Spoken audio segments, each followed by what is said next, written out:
I like to look at the funnels as more of an ecosystem. If you can bring them into your ecosystem and you can keep them there, then you can much more easily get them to convert into whatever your product or service is.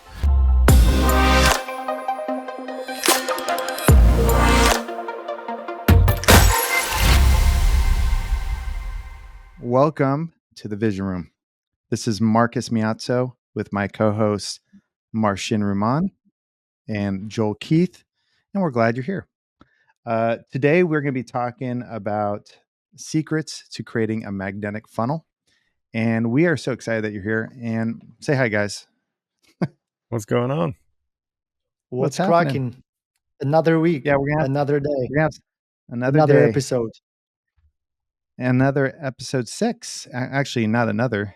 Our first episode 6. And we are excited because this train is rolling, and we are gonna be doing this hopefully every Friday, every week. Let's talk about this. So guys, out there, you may be thinking, hey, I'm hearing about all these funnels that businesses are doing now. You're finding that a lot of brands are starting to realize, hey, there's tools out there that's going to help me acquire customers a lot easier nowadays than just doing the traditional means. Funnels have been around for a while. You've seen ClickFunnels out there. You've seen Go High Level. A lot of platforms. There's a new one coming on the stage called Simplero, which is something I'm testing out. And I know you're curious out there, and I know you probably would love to have 3 guys like us possibly run down some of the building blocks of what it takes to create a funnel, a magnetic funnel at that. So by the end of this episode, what we would love to give you, because we want to give you guys value, if you don't know us, just walked on into our room. The Vision Room was made for business owners to help them take their vision and bring it all the way into execution so they can start making money and start serving their customers, or vice versa. Serving their customers, then making their money. Because money, dollars, are, we call them certificates of appreciation. People that value you will give you money. Value what you can give them, you'll get money for that. So that's what you have to focus on. Driving home value for your customers so they will exchange dollars, which are their certificates of appreciation for your services. So by the end of this episode, we want you to know what are the building blocks of a magnetic funnel. Okay. We also going to talk about the common pitfalls that you need to avoid when you're going down this journey. Joel here is an expert in funnels, and he's going to give us some case study or two, if we have the pleasure, to give you a real world example of what happens if you set up a great funnel, and then actionable takeaways to start on your funnel journey. And as a reminder, we're not just podcasters. We actually are owners of real businesses. I'm in the branding business. I've been doing this for about 20 years, Miazzo branding company. Marcin owns a company called emersoft.co, and he is an incredible he owns an incredible tech company, automation, full stack technology, AI. And Joel is a CEO of an incredible marketing company called ASP Branding. And he is the man when it comes to the funnel stuff. And this is going to be his stage today. So without further ado, how about we get started? So Joel, I'm going to ask you, why do magnetic funnels matter to businesses? Could you give us a rundown? Yeah. I guess funnels 101 is probably a good place to start. If you're not familiar with exactly what a marketing funnel is, essentially think about it just like you would a liquid funnel. You have a big opening at the top that gets smaller and smaller. And what you're doing is you're taking your customer base and essentially running them through your advertising through that funnel. So you have a wide top where you're gaining as much impressions as you can for potential clientele, potential customers for your product or service. And then you're finding ways to slowly filter them down into a place where they are making a decision to engage and either purchase your product or service. So that would be like the overall basics. But in that, you have three different segments. You have top, middle, and bottom of funnel. And each Yep. part of that funnel in itself is very crucial. So utilizing different elements in different areas of your marketing to target those consumers with different messaging, with different creatives, with different platforms is going to be key to what is effective and what's not effective when it comes to a marketing funnel. That's awesome. Yeah. And, there's funnels out there, but then there's good funnels, right? What makes a good funnel? We're calling it a magnetic funnel. Yeah. Anyone can kind of throw up some creatives and create a funnel, but Right. like you said, it's something that actually pulls them in is what's going to be the determining factor on whether this funnel is actually effective. I like to look at the funnels as more of an ecosystem. If you can bring them into your ecosystem and you can Yeah. keep them there, then you can much more easily get them to convert into whatever your product or service is. So finding a way to understand the pain points, the hurdles that a customer or consumer might have for your product or service, the difference between an effective funnel and an ineffective one is how well you're relating to that consumer. Are you Yep. addressing their pain points? Are you addressing um, their apprehensions to pricing or to the service or product that you're selling? And how are you overcoming those objections? Yeah. Yeah. That's a good point. And also, like, you touched on something about what are you focusing on? I actually, the other day, I was thinking up this ism I was trying to create for when I'm coaching, and I came up with something. Tell me what you think. Don't sell the thing, sell the dream. Yeah. Like, don't focus on selling the thing, how great you are or why they should choose you. It's really focusing on their pain points, like you're saying, but really painting a picture of what a dream, what that they could reach their potential or their dreams by you helping them. And you're going to do it the quickest way, the a way that's least has the least friction for them, Mm-hmm. and it's something they actually could imagine achieving because of your services. So if you can paint that picture for them through the funnel, you got them. And I got some of that from Alex Hermosi. He's an amazing guy out there that talks about systems and funnels as well, and he talks about that. So it's just not me saying it. So Yeah, um, I can add something here. So if really funnels are everywhere, if you look at it. it's If you true. go to a let's say you go to a grocery store or supermarket, you enter a funnel. So next time you go to a gas station or any place where there's a register, even a Starbucks, that's a funnel. You get into a funnel. And so one of the examples that I love to see, for example, I went to Trader Joe's recently. And do you know how they get you to Trader Joe's? Do you know why on the way back from the gym I stopped at Trader Joe's and not at Publix? Because Why? Trader Joe's has spring water for 9 cents per bottle.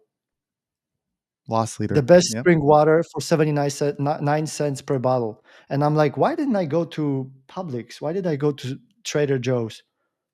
When and then I started again, I don't buy bread, but some of the people go to Publix or other grocery stores just to get bread. So they get you with let's say cheap bread or cheap or something cheap like milk. and they get you, and especially with water that they can, make up with the margins. Yes. And that's really where they got me. And I one time they were out of water, and I'm like, oh wow, so I just come here for water, that's the main thing. Wow. Did you buy And I'm anything like, else besides water when you got there? yeah, Did you buy and that's the some point meat? of the funnel. That is exactly the point of the funnel. Once I got there because of the water, I wanted my spring water, 79 cents per bottle. It's a great I got deal. in there. And on the way back to the register, I started picking up more stuff. Okay, Yeah. now I need organic eggs. Okay, now I need organic pastrami. Oh wow, now I need avocado. You Oh wow, can't now forget I need something prosciutto. else. Can't forget that prosciutto, man.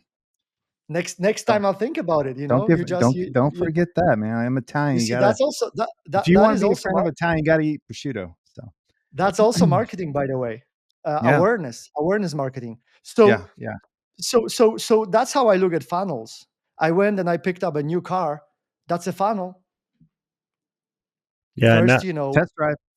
you're getting into now too the other part, which I feel like is more of um, a consequence of funnels, and that's the upsell and the cross sell. That's right. So That's we're gonna falling oh into pause. man, that We're now. gonna pause on that. man, We're gonna get I, there. I I have a You're jumping ahead of beautiful me, guys. I'm example. just kidding. Actually, I have a beautiful example. If you guys don't mind me kind of jumping in, I have a beautiful example of a down sale and the whole process, but we can get into that if you want to Well, we got continue. yeah. Give us a short version because what I want to do is I want to get into the building blocks that So the check, audience so is check anticipating this to out. hear. Check this out. All right. I sent it to my other business group yesterday, and I'm like, guys, check out the downsell. So I was just testing StreamYard, Okay. and they had 7 days free trial. Zero, you just need to enter your credit card. Okay, cool. I did that. 5 days after that, I'm okay, cool. I don't need that. Let's just cancel. Boom, you get into downsell. And they had a really, really good process that inspired me to use it in my own business. So here it is. The moment I clicked cancel, what happens? Triggers a downsell automatically. So now, oh, here's a special offer just for you. Keep advanced and get 40% off for 6 months. So now I There need you to go. sign up for 6 months. I'm gonna get 40% off, but they're gonna retain me as a customer. Do you understand that? Yep. So I'm Yeah. Oh, like, yeah. how can you use Yep. it? How can I use it in my funnel? I just had a client. They came to us. They asked us about a product. Two of them, actually four of them. Two of them bought our new product that we just released with in a partnership with a $2 billion company, and two of them didn't buy. And I'm like, how can I approach the two clients that did not buy? What am I gonna do? Downsell. I'm gonna use exactly the same technique that they used on me. I'm gonna go back to the customer and I'm gonna say, hey, you didn't buy. How about I'm gonna give you 2 months for free? For free. 2 months for free. And then when you come back, I'm gonna offer you additional discount for 6 months, for example. Yeah. Well, Just to get them sign up and get them as a client. Downsell.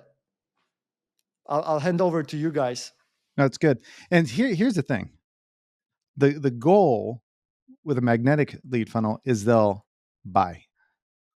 They won't abandon, right? A lot of funnels, if they're not done right, they will abandon. But what I love Marcin saying is if they do, because not everybody is going to convert, you're going to have a greater chances of converting them with a downsell. So that I appreciate that, Marcin.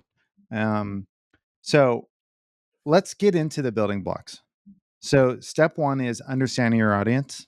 Okay, I'm gonna just go high level, and then we can, Joel, you can dive deep on each. Step two is designing a clear funnel path.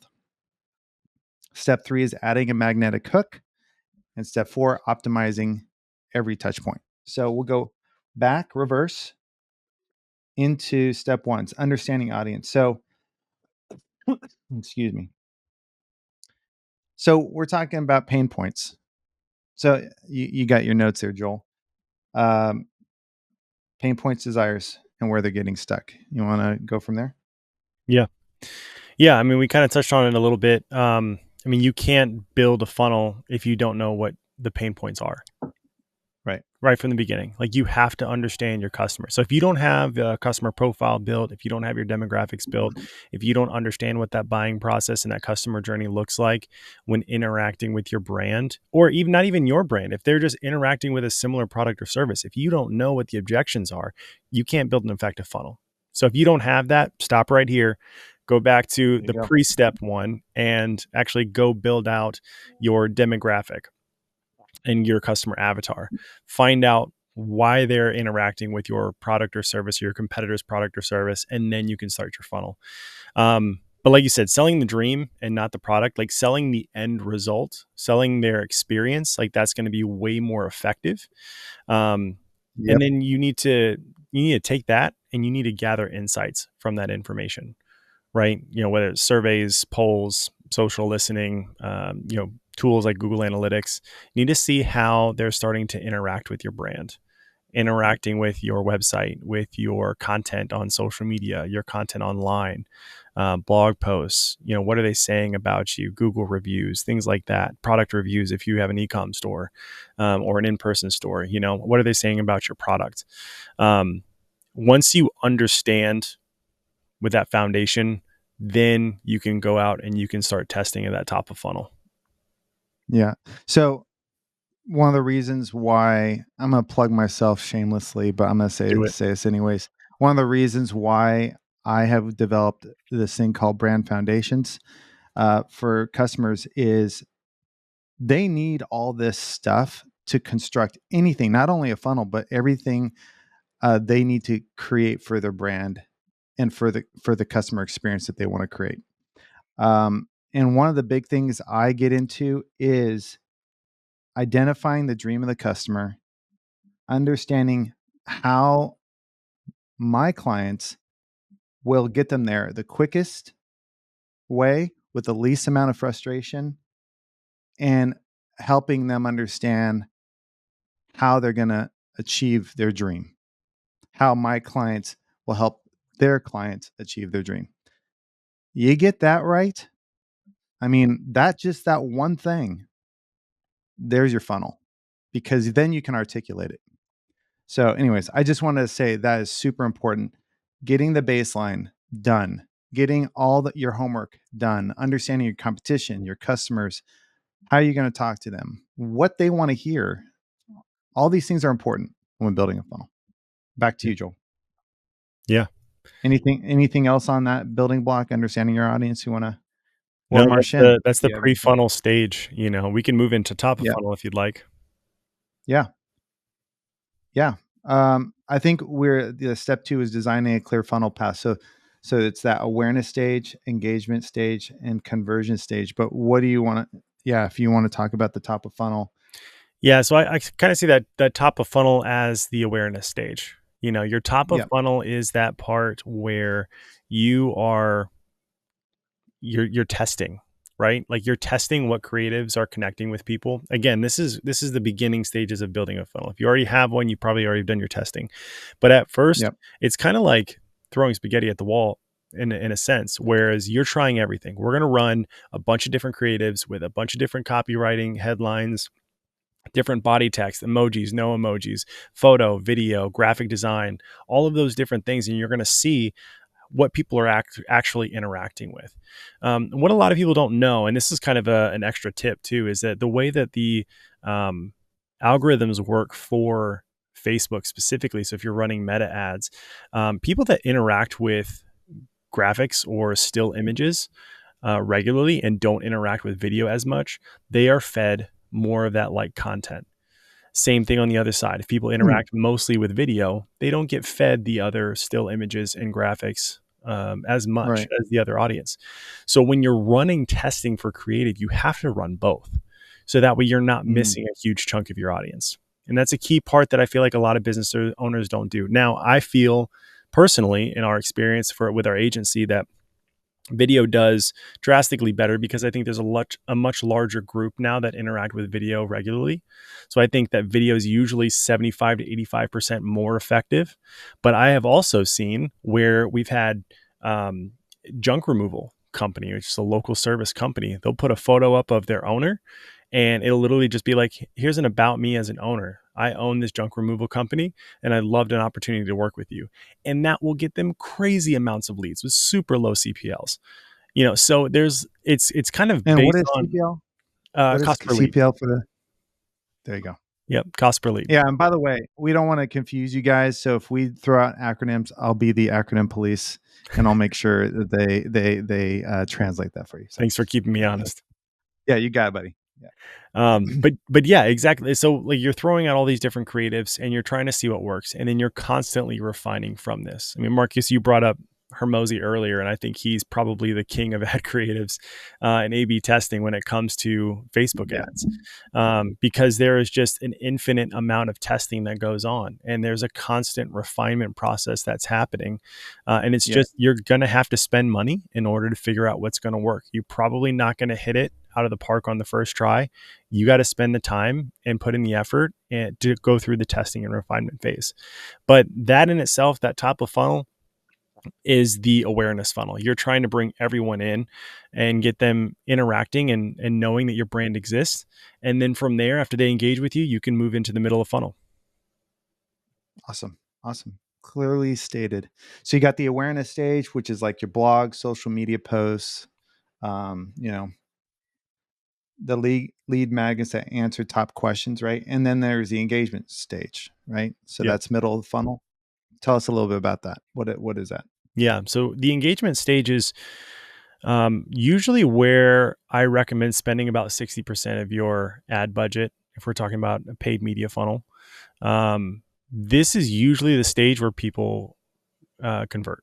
Now, again, it's going to be dependent on your business. There's impulse buys where people see your product for the first time on social, and if you've got a low ticket offer, if you let's say you sell a beauty product that's $20, usually people don't think twice about it. If they like the commercial, they'll do an impulse buy and they'll buy right from your TikTok store or your Instagram Yeah. store or whatever.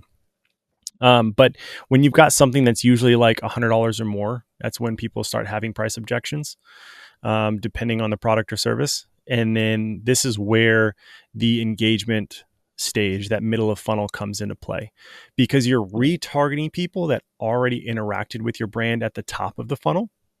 So they're interested in the brand overall because they engaged with it, whether positive or negative, they still engaged. Mm-hmm. And then you retarget them and showcase maybe there's a different offer that you're retargeting them with. Maybe it's a more clear call to action to purchase or sign up, or whatever that call to action would be to get them to further and deepen their engagement with your brand or your product. Right. So it's like that'd be something like, okay, so top funnel would be like, say a lead magnet. Okay, ooh, this is great. How to win a customer in 60 days or whatever it is, Yeah. or how to create a winning website in 24 hours. And then you go, okay, I'll bite. And then the engagement stage would be those possibly those email sequences we shoot out to them, Mm-hmm. or like a webinar, or helpful guides that we maybe send off to them. Yep. Is that right? And Yep. then there's the conversion stage, which is the last part of the funnel. Yeah. Well, So the conversion stage to me, it's kind of middle of funnel, but it's also bottom of funnel. So typically, again, depending on your product or service, high ticket versus low ticket offers, middle of funnel is probably where most of your conversions are going to happen. But your bottom of funnel is kind of like the last ditch effort to have that person convert. So, for got it. example, your top of Kind of like the funnel, down. what's that? Sorry, good. I was going to say something like, say, like if they bounce, would that be part of the conversion stage also, like the downsell, like what Marcin was talking about? Yeah, exactly. So, the I'll talk from an ad perspective. So, let's say you're running an ad campaign on Facebook. You may have your top of funnel where you have, two different ad campaigns with, maybe three or four different creatives that you're testing. Your middle of funnel ideally is going to be, pretty wide with different creatives, but it's going to be more directly targeted to a specific service or call to action.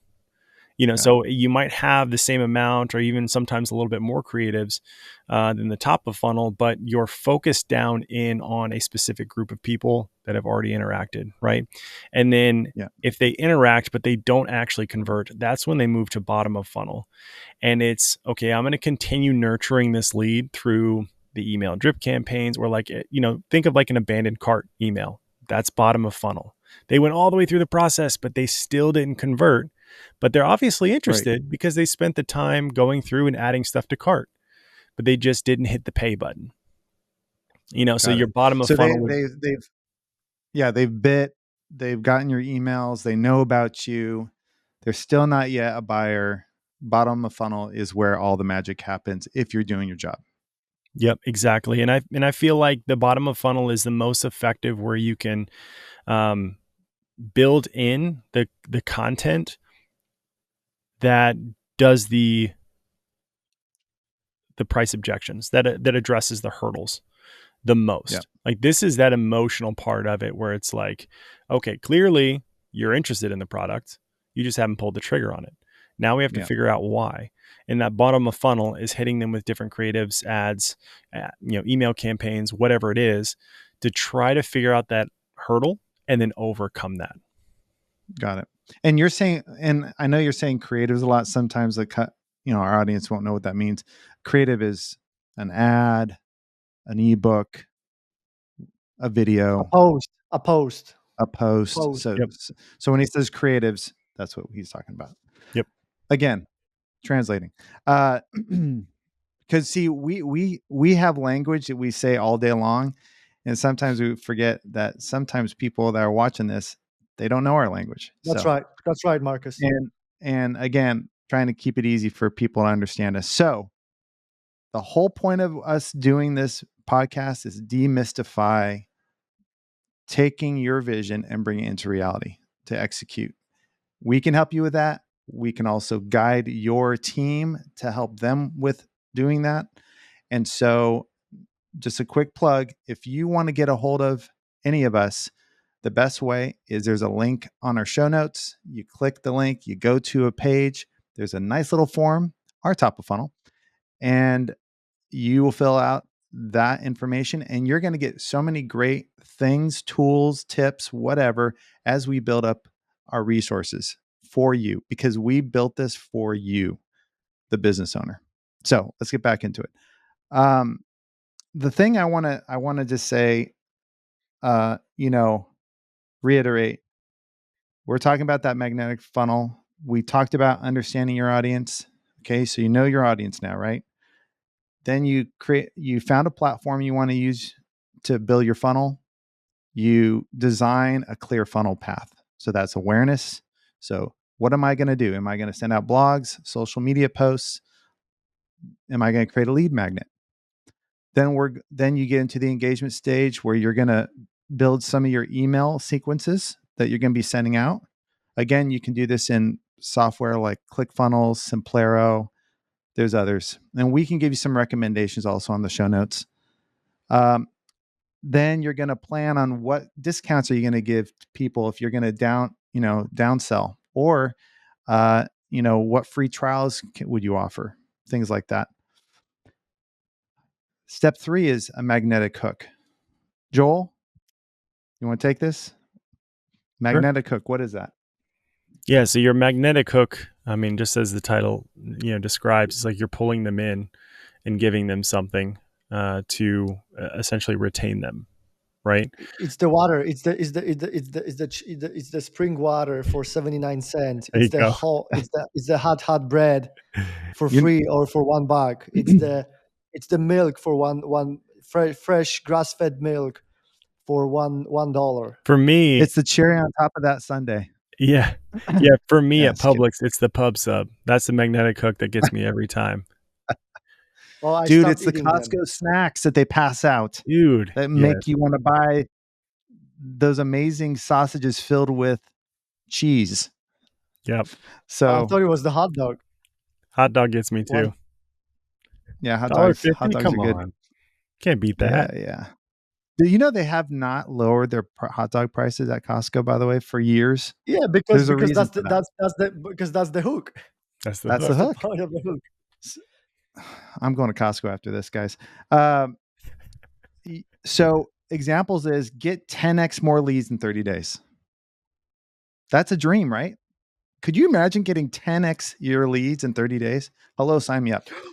Now, if you're going to convince me and then you give me the information that you can actually do that for me and that you're going to do it for me in 30 days and you're going to be with me, so I'm not going to be stressed out figuring out how to do it, sign me up.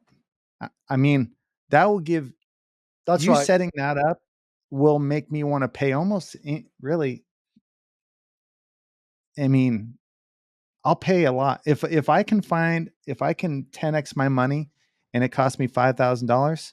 I'll make that bet. If you That's can right, show Marcus. me that I can 10x that $5,000, I'll pay $5,000 Yeah, or more. you. That's why you guys should just go to the description of this video and fill out the form That's and it. let us potentially help you. Oh, we can do it. Especially this team. We've done it for a lot of other people. We can do it for you. Uh, and and we're students of life and the best of them out there. So we're not just blindly doing this. We have tons of experience to do this for you. So yeah, we'd love to serve you. Um, so step 4 is optimizing every touch point. Let's get to that, and then we'll go through the common pitfalls. So optimizing every touch point, make every step in the funnel seamless, right? So Joel, I'll hand that back to you. Yeah. Yeah, the optimization is a unique one.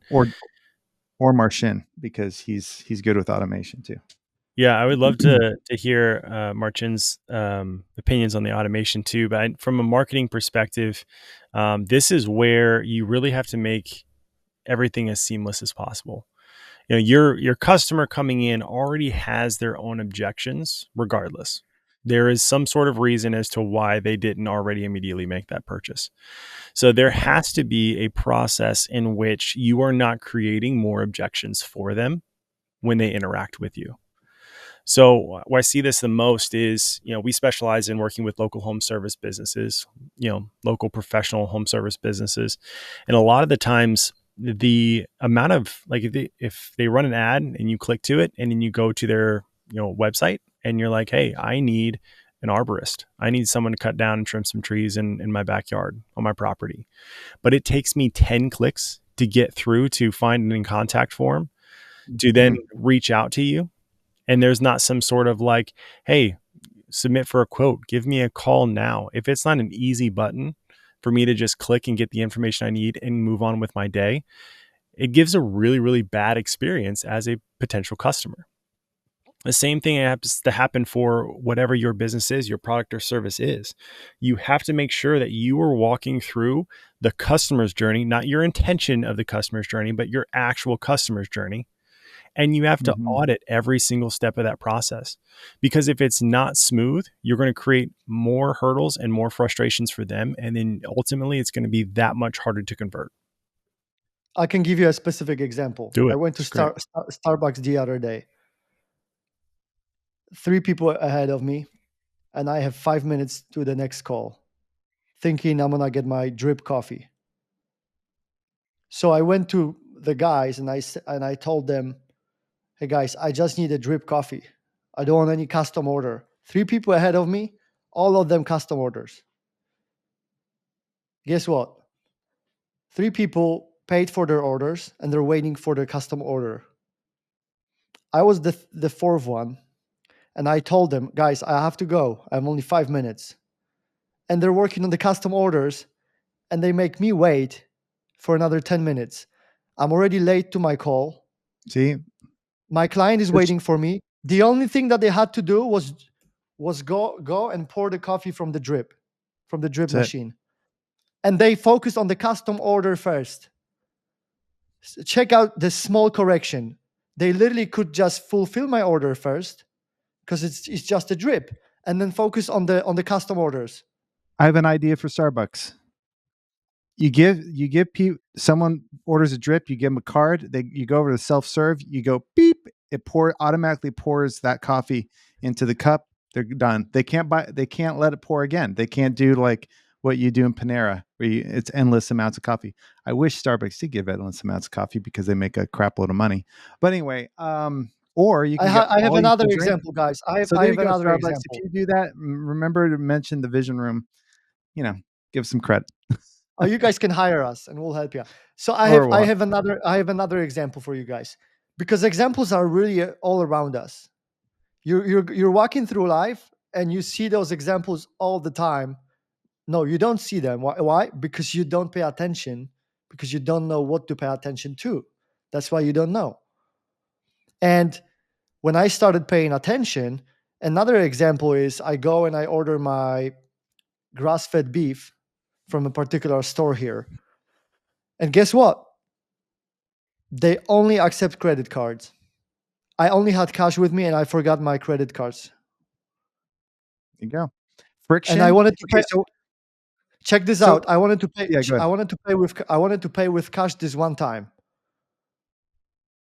They wouldn't take it. Yeah. So what you're saying, Marcin, I heard from the Starbucks example, and then this Starbucks example, they got in the way of time. The other example, they made you feel that there was still friction.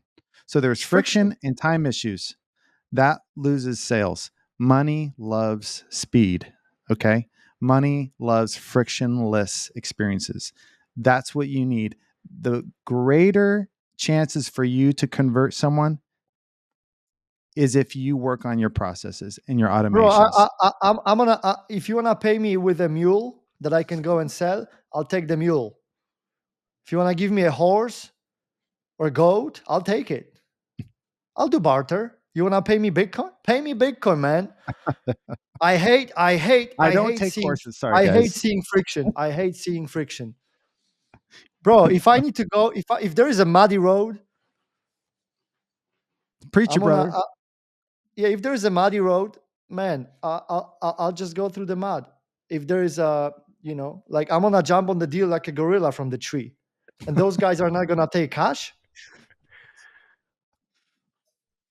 I love Martian. You are the ad lib king.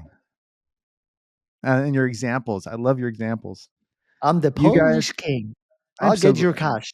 I just I want to need say your I'm cash. just so glad. I'm so glad you guys are part of this podcast. It's awesome. Just a pleasure. T- that what's cool about why I think what's different about us is we help you get to from point A to Z through branding, marketing, and technology. That's why we did this because we know we all have gifts. We know you have a gift. We want to tell the world about your gift and work together so we can get you out there. So, by the way, I never asked this. If you like what we're saying on this podcast, please like and subscribe. I know again, everybody says that on every YouTube video, but I'm just going to ask, could you do that for us? It really helps because we're trying to into get this to as many people as possible. So, all right, we're gonna. Can we jump to the common pitfalls? Yeah. And we already talked about too complicated funnels. If there's a lot of friction, right? Ignoring the data, monitoring what's working, bounce rates, click through rates. If you have a platform and you're using a tool, it's going to give you some of this data. Don't ignore it. If your landing page has a high bounce rate, there's something wrong. It's either a messaging problem, it's a visual problem. Got to find out. Got to test. And make sure when you're creating a funnel and you're getting ads, and Joel, would you attest to this? If you're running ads, you're testing ads first, right? Hmm. Then you're testing maybe a couple funnels to see what's performing. Maybe you're leading some to one funnel and some to the other funnel to see which one. then you turn off that one funnel and let the other one fly, right? I would Do say you for do that stuff? I would say for You the do that most stuff, Joel? part, multiple funnels is really going to be like really large enterprise level businesses. Okay. So if most of our listeners are probably small or medium sized businesses or sole entrepreneurs, I would focus on one funnel and just get Hmm. it working really well. If you start running multiple funnels, you're going to spread yourself and your budget way too thin. And unless you have a large internal marketing team or you're spending a copious amounts of money with a marketing agency to run multiple funnels, it's really going to be difficult for you to narrow down and Yeah. optimize something that actually works. So I would say stick with one, but the only difference may be is the type of product or service you're offering. You may be hitting different demographics. For example, if you we kind of talked about this, I think, in a previous conversation, Marcus, where if you have a product or service that you have one for someone who's 18 to 25, but then you have something similar but different and you're targeting people 35 to 50, your Mm. your assets, like we talked about earlier, your creative assets, your marketing materials, your language, the things that you put out there for photo and video are going to be different, and you're going to talk Mm. to them differently. You're going to have different objections, so you might need something that's kind of separate in that sense. But I would do my best for your smaller business to just focus on one funnel that functions really, really well. And once you refine that, then Hmm. spend as much money as you possibly can before in that funnel before you hit like a level of attrition, to where like there's diminishing returns from spending more money. Good notes. Yes. Again, this is why we have you on, because I could have misled someone. Uh, so yeah, if you're starting out, it sounds right. Like if you don't have a ton of money, copious amounts of money to spend on multiple tests and funnels, then focus on the one, which that's great.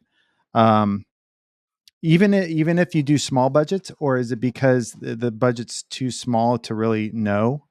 Is that why? Because say like you wanted to do an ad spend of 1,000, and you know you wanted to test say like $500 on one, and one Yeah. So money funnel in this sense, and money one. money Yeah, equals speed. So the more money you spend in one area, the faster you learn. So got it. think of it like I'm running a top of funnel meta campaign. If I spend $10, a day, it's going to take me probably a good 45, 60 days to figure out, is this ad really working, and optimize Mm. it and figure out, like, get it to a functional space. But if I can spend $200 a day, then it drastically increases the amount of speed that I have to get through testing phases, to see what works and what doesn't, and refine that process to then get to the optimized funnel quicker. Okay, so what you're saying is, say like I have three messages I want to test, and I have this smaller budget. How would I do that? How would I test three different messages on a funnel by using one landing page? Would you run a certain amount of ads to that one, see how it does, and then change it, and then do it again and see which one Yeah, great question. would? So let's try to do a hypothetical scenario. So let's Yeah, say yeah. um you have $90 and you have three different you know um sets of ads that you want to test. I Okay. would say split it Yeah. $30 a piece. $30 a day is pretty decent. But if we're talking, hey, I got $20. Okay.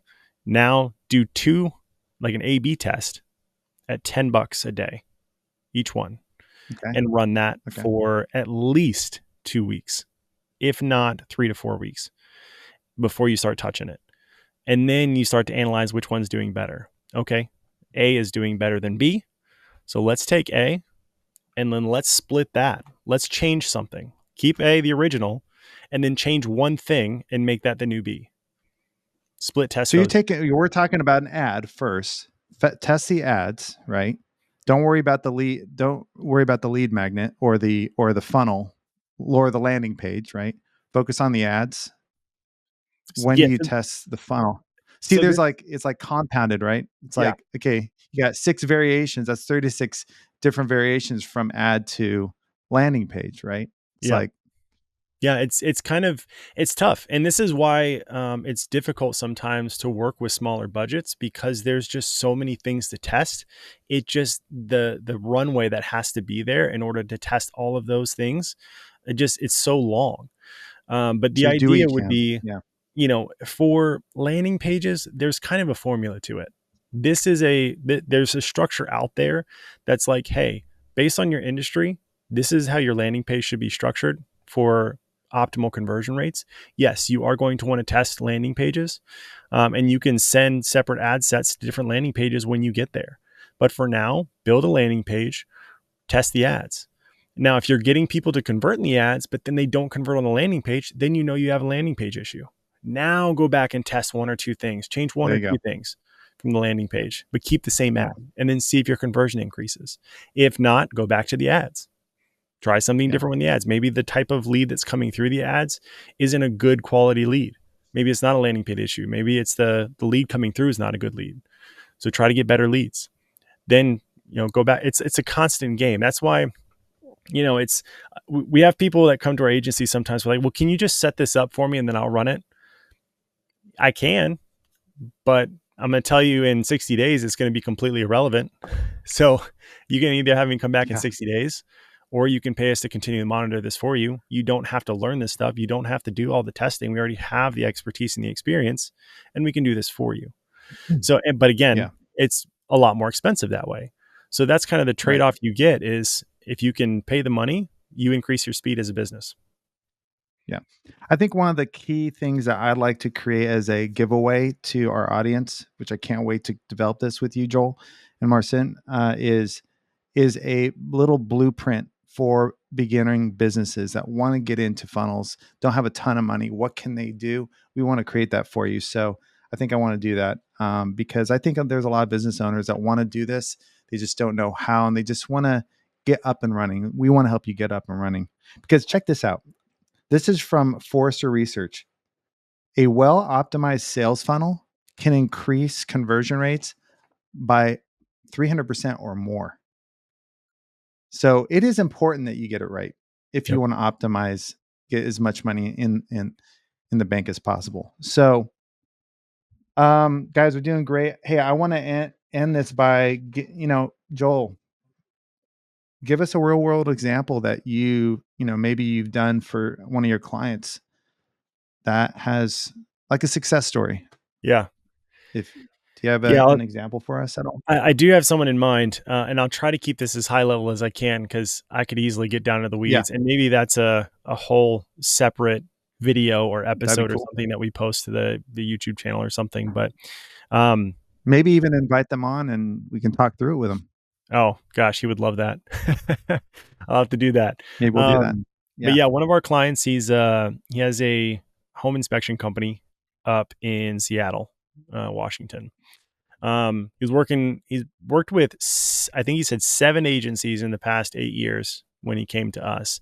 And he was coming from a large Fortune 500 agency, which was, to be honest, kind of intimidating. And we're not a Fortune 500 agency. I mean, we do pretty well. We know what we're doing. You will be one day. Right. We'll get there one day. But when he came over, he was just like, "Hey, these are all the issues I've had with previous agencies. No one can seem to get me enough leads, and he spends a lot of money. So a home Mhm. inspector I think he did a little over 3 million last year. He's got like 12 different inspectors, so he's got a sizable home inspection company, but he was having a hard time with his cost per acquisition. CPA, cost per acquisition. He was Thanks. spending. See, I got it ahead of you, Marcus. You're good. Yeah. Yeah. Um, You're catching on, man. so his cost per acquisition, on average, was between $800 and $900. The average home Wow. inspection he was doing was $500. So he was losing money and spending probably upwards of $50,000 or more a month in Oh my advertising gosh. from admin costs and ad spend collectively. Um, the first thing we came in and did is analyzed did a conversion rate optimization audit for his website. Hey, is your website actually converting well? And then where's your traffic coming from? Are your Facebook ads doing well? Are your Google ads doing well? How are your Google ads set up? A full audit. I think it took our team probably the better part of a week to dive into absolutely all the details of that customer journey, and we found a lot of bloat. We found a lot of waste, and within 90 days of resetting up his Google ad campaigns, getting him in onto the right platforms that he wasn't on, like a local service ads where it's a pay per lead. Mm, Went through and did a full website adjustment, design, copywriting, conversion rate optimization, formatting, did custom forms for him. Um, Within the first 90 days, he was already cutting ad spend, and his cost per acquisition was there you dropping go. by about 30%. There you go. We are now, say, we're about 7 or 8 months in, and I just pulled his numbers the other day from year over year for the month of January. His cost per acquisition was cut by about 70% since last year Mm, from the other Wow. agency. His ad spend dropped about 30%, but he did 45% more inspections year over year. boom. So Boom. it goes to show that all of this, it's the conversion rate optimization, it's the experience, it's how they're finding you. And now every inspection that he's doing, he's actually making about 30 to 40% profit margin instead of losing hundreds of dollars on every inspection he got. Amazing. It's a great story, man. There you go. So if you need to hire Joel, it sounds familiar of what you're going through. Again, we got the link below, and you could get a hold of us, and we'll get back to you. So thanks, Joel. So I want to just summarize what we talked about. Tell them what you're going to tell them, and then tell them what you told them. Right. So Wait, say that again? tell them what you're going to tell them, then tell them what you told them. Love it. Actually, it's a secret recipe I got from Dale Carnegie when I took that class. So, but it's important though. It's important you guys know that we want you to have takeaways. So hopefully you know the building blocks, right? You know the building blocks of a funnel. You know some real world examples and why it's important to have an optimized sales funnel, because you can increase your sales by 300% at least. You know the common pitfalls, right? And so now we ask you just go find a great funnel platform. Go through the steps. We're going to outline that for you in the show notes. And like I said, know your audience, create a clear, valuable steps in your funnel. Always optimize touch points. That's the 3 keys. And start identifying what you need from what you've heard to get your funnel going. So again, if you need help with that, Joel's an expert. If you need all the language, all the foundational stuff to then feed into the funnel strategy, I can help you with that.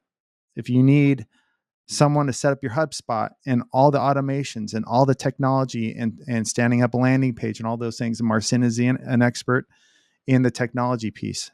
All 3 of us can be combined. We can help you out, build a world-class funnel and more. So guys, thank you again. Any last wise words from Marcin or Joel before we go? Just Nothing? just do it. Just do it. I like that one. I'll stick with that too. I've heard of that before. Just do it. Oh, Oh, just do it. Just do it. Well, hope you enjoyed our podcast. The Vision Room is here for you. And please don't miss a beat. We'll be on every week, and we hope you can put to use the things that we have shared with you today. So go be great. Have a great day.